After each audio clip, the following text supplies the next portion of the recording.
براہ راست لیے چلیں گے آپ کو. سابق نگران وفاقی وزیر گوہر اعجاز بزنس کانفرنس سے خطاب کر رہے ہیں. بزنسز کے بلکہ ہم نے ایک اکنامک پالیسی اور بزنس ڈیولپمنٹ تھنک ٹینک کی بنیاد رکھتے ہیں، اور اس کا مقصد اس economic policy business development think tank کا بنیاد رکھنے کا فیڈریشن کا مقصد یہ ہے کہ ہم پاکستان کو آگے لے کے چلیں. ہم ایسی پالیسیز حکومت پاکستان کو یہاں سے سجیسٹ کر سکیں جو کہ پورے پاکستان کے 400 چیمبر جو ہر شہر میں موجود ہے اس کی آواز فیڈریشن موجود ہے، اور وہ اس کی آواز اکنامک پالیسی اور بزنس ڈیولپمنٹ تھنک ٹینک کو دے، جس میں آج پہلی دفعہ شاید یہ بہت کم ملکوں میں ہوگا کہ former prime minister of Pakistan جناب انوار الحق خان کافر صاحب پہلے ہمارے اس کے پریزیڈنٹ نامنیٹ ہوئے، اور انہوں نے جو ہے آج اس کی ایکسیپٹنس تھی کہ میں اس economic policy business development think tank کو لیڈ کروں گا. I would first like to congratulate our former Prime Minister.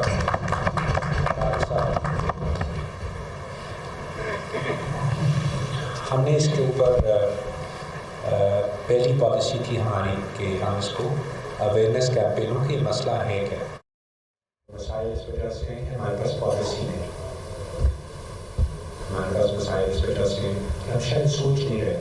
ہم اپنے دن کے ہر روز پرابلم جو ہے اس کو حل کرنے میں لگے ہیں. گورنمنٹ بھی یہی کر رہی ہے، بزنس کمیونٹی بھی یہی کر رہی ہے. ہم سوچ نہیں رہے کہ ہمیں کدھر جانا. ٹریلینز آف ڈالرز کا کام چائنا کر رہا ہے، ہمارے ساتھ ہے، ہمیں بولتا ہے کام کر. میں 3 مرتبہ گیا اور انہوں نے کہا بولو کیا بولتے ہیں. اتنا پیار چائنا نے دیا، اتنی محبت. انہوں نے بولا آپ مانگتے کیا؟ پرائم منسٹر صاحب مجھے پہلی میٹنگ دے کے اکنامک تھنک ٹینک میں صبح 9 بجے پہلی میٹنگ تھی پہلے دور میں جو بیلٹ اینڈ روڈ انیشیٹو میں پرائم منسٹر صاحب لے کے گئے تھے. اس میں ان کے تھنک ٹینک میں آ کے پہلا بریف میں سوال رہے پوچھا اس وزٹ میں کہ ہمیں یہ بتائیں کہ آپ آئے ہیں گورنمنٹ کو لے کے، آپ کی بزنس کمیونٹی کے لیڈرز کہاں ہیں؟ آپ یہ ساری ترقی B2B ہونی ہے، ہم نے G2G انفراسٹرکچر بنا دیا ہے. یہ پہلا سوال ہے. مسٹر شاہ تھے جنہوں نے یہ سوال 9 بجے جو ہے وہ ایمبیسڈر رہے اور بہت سمجھدار، اور پہلا سوال انہوں نے کہا کہ اب یہ B2B ہونا ہے. پاکستان نے ترقی کرنی ہے، اور پاکستان کی بزنس کمیونٹی ہم بلیو کرتے ہیں کہ ہم اپنی ریزرویشن، ہم اپنی تکلیف کو بتائیں، اس کا اظہار کریں. اور اس کا اظہار کر رہے ہیں کہ اس بجلی کی قیمت پہ 16-17 سینٹ، جب بارڈر کے پاس 7 سینٹ ہو، چائنا میں 7-8 سینٹ ہو، ویتنام میں 7-8 ہو، بزنس کمیونٹی کیسے 16-17 سینٹ پہ کمپیٹ کرے؟ پوری دنیا میں کہیں نہیں ہوتا کہ 60 روپے 70 روپے آپ بجلی کی قیمت ڈومیسٹک کنزیومر پہ لگا دیں. ساری کی ساری جتنی جو ہے جس جگہ میں غلطیاں خرابیاں ہیں بجائے ان کو ٹھیک کرنے کے، بزنس کمیونٹی آپ کے ساتھ ہے. ہر شہر میں، ہر ڈسکو میں آپ کے ساتھ جانے کو تیار ہے. ہمارے لوگ چور نہیں ہیں. ہم بار بار کہتے ہیں کہ جناب ہمارے اداروں کو جو ہے وہ ساتھ لے کے چوری پکڑنی ہے. میں کہہ رہا ہوں ہمیں اپنے اداروں کو ساتھ لے کے ہم دوبارہ بنانے ہیں، ہم نے لوگوں کو جابس کریٹ کرنے ہیں. ہم نے BISP کا جو پروگرام شروع کیا بہت اچھا ہے. کاش میرا فارمر پرائم منسٹر بھی بتائیں گے ہمارے پریزیڈنٹ صاحب، کاش ہم اس پروگرام کو جو ہے وہ لوگوں کی ٹیکنیکل ٹریننگ کو ٹچ کر سکیں. ہمیں کرنا ہے تو لوگوں کو ہم اس قابل بنائیں کہ وہ they should learn how to catch the fish. They have to learn how to catch the fish. We are only feeding them the fish. This is not the way forward. بہت اچھا پروگرام ہے، لیکن ہمیں یہ سوچنا ہے، اور ہم آج یہ ایڈ کر رہے ہیں اکنامک پالیسی بزنس ڈیولپمنٹ کی. یہ کام ہم خود کریں، یہ ہماری بزنس کمیونٹی خود کرے. یہ ہمارے چیمبرز جو ہم لوگ آئے ہیں، ہم چیمبر میں بالکل کسی سیاست کے لیے آئے، ہم سب کام کرنے آئے. آپ سب کو کام کرنا پڑے گا. سارے چیمبر کے پریزیڈنٹس کو بھی میں آج یہ درخواست کر رہا ہوں، آپ نے بنا تو دیا business development think tank, but اس تھنک ٹینک کے ساتھ مل کے اب آپ کو روزانہ فرسٹ تھنگ یہ ہے کہ ہم نے اپنی بزنس کمیونٹی کی، اپنے شہر کے لوگوں کی، عوام کی، ہسپتالوں کی، اسکولوں کی، کالجز کی، ہر جگہ سے ہمیں کیسے سوچ کو لینا ہے کہ یہ نعمت کے گھر بن جائے. بجلی ہمارا مسئلہ ہے، IPP ہمارا مسئلہ ہے.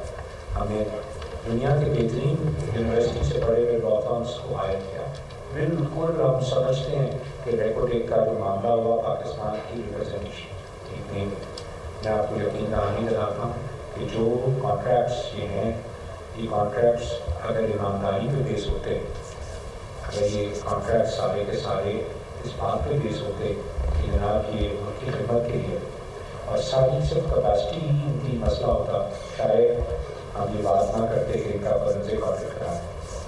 ہم ان کو بھی ریکویسٹ کر رہے ہیں کہ 2020 میں بھی آپ نے اپنا فورنزک آڈٹ نہیں کرانے دیا، یہ 48% ہے، آج بھی نہ کرانے دیں اور ٹیک اور پے کے بجائے خود حکومت کے ساتھ بیٹھ کے میں اپنے پریزیڈنٹ تھنک ٹینک کو بھی کہوں گا کہ حکومت ان کو بلائیں اور ان کو خود یہ آفر کرے کہ آپ خود اپنے کانٹریکٹس کو بہت پیسے کما لیے، بہت پیسے کما لیے. اور ہماری عوام کے پاس وہ خون ہی نہیں ہے کہ آپ چوز سکو. یہ 40 خاندان اور 24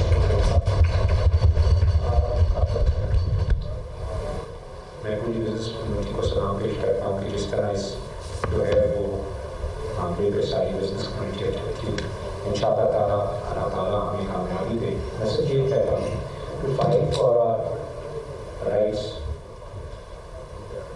از our belief and success only belongs to Allah سبحانہ و تعالیٰ. Thank you very much. تو وہ یہ نہیں ہے، اس میں کون سی نئی بات ہے؟ یہ بات ہو گئی کہ پولیس پہلے کارروائی کرے گی، ایف سی کی ضرورت وہ کرے گی، اور جب آرمی کی ضرورت ہو تو پھر وہ آئے گی، اور خاص کر جو بارڈرز پر علاقے ہیں جہاں پولیس کی رسائی نہیں ہے تو اس میں آرمی مدد کرے گا. یہ بات ہوئی، اور ایک کوئی نئی بات ہوئی نہیں. بحث پر سیاست کرنے کی کیا ضرورت ہے؟ یہ تو نیشنل ایکشن پلان، اس کا جو اے پی ایس کا واقعہ ہوا اور پوری قوم اکٹھی ہوئی نواز شریف صاحب کی لیڈرشپ میں، اور اس میں ہر ایک پارٹی نے شرکت کی، اور یہ طے ہوا نیشنل ایکشن پلان کے بعد کہ اس طرح آپریشن لانچ کرنا ہے، اور جن جن جگہوں میں یہ مشکلات آ رہے ہیں تو ان کو ختم کر رہے ہیں پورے ملک میں. تو یہ تو وہی کنٹینیوٹی ہے، انٹیلیجنس بیس آپریشن، اور ان علاقوں میں جہاں یہ مشکلات سامنے آ رہے ہیں ان علاقوں میں چل رہا ہے. کوئی نئی بات تو ہے نہیں. میرے سمجھ میں نہیں آئی کہ وہی اتنے بڑے بڑے باتیں کرنا اور اتنی کہ بس ہم یہ نہیں ہونے دیں گے، اینڈ کا اینڈ بجائیں گے، فلاح کریں گے. تو اس طرح یہ قوم کو گمراہ بنانے کی کوشش نہ کی جائے. اس طرح بات کرنے کی کوئی ضرورت نہیں. جو اسی دن ایپکس کمیٹی میں ہوئی، آپ بتائے کہ کون سی نئی بات اس میں آ گئی؟ وہی بات ہو گئی کہ پولیس کارروائی کرے گی، پھر اگر ایف سی کی ضرورت وہ کرے گی، اور پھر اگر فوج کی ضرورت ہوئی وہ کرے گی. میں ان سے سوال کرتا ہوں. اس کی دوسری بات مجھے حیرت ہوئی، پہلے تو یہ اس کا جواب دے رہے کہ پہلے آپریشن ہوئے، امریکہ سے ڈالر لیے گئے اور اس طرح ہمارے خون پر اس پر.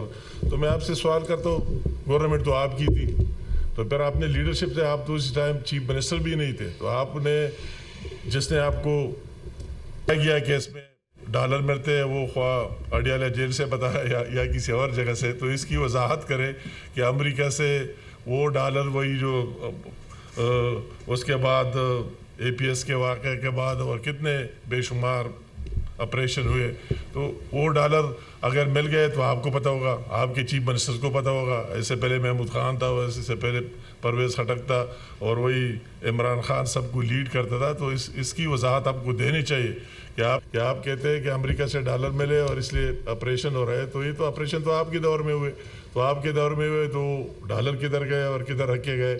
اور مجھے یہ بھی سوال کہ یہ جو فوج کی بات آتی ہے تو اسی پر سیاست کرنے کی کوئی ضرورت نہیں. جب بھی فوج آئی، پروونشل گورنمنٹ نے ریکوزیشن کی ہے، وہی ڈیمانڈ کی ہے کہ یا ہم سے حالات نہیں ہو سکتے، آپ آ جائے. تو میرے خیال میں ہر وقت اس چیز کو اس طرح متنازع بنانا اور اس کو درمیان میں لانا بالکل مناسب نہیں. بنوں میں جو واقعات ہوئے، ٹھیک ہے، ہر ایک کا حق ہے، رائٹ ہے. اگر تاجر نکلے اس کو اسی طرح شکل میں کس نے تبدیل کیا؟ وہ یہ جواب آپ دے دیں. فوٹیج موجود ہے، ہر ایک چیز موجود ہے کہ اس میں کون سے کارکن گھس گئے اور کس نے یہ شکل بنا دی. اور یہ امن و امان کا تو آپ کا معاملہ ہے. اگر آپ کی تیسری دفعہ گورنمنٹ آ رہی ہے تو آپ نے کیا وہی اپنی ریٹ قائم نہیں کر دی؟ کس نے آپ کے ہاتھ رکوائے؟ آپ کو تو 1% بھی زیادہ مل رہا ہے، ابھی تک مل رہا ہے. تو اس پر آپ نے کون سا کام کیا؟ ہماری تو بدقسمت ہے کہ سی ٹی ڈی کا دفتر بھی نہیں بنا، ہیڈ کوارٹر بھی نہیں بنا ہے، اس کی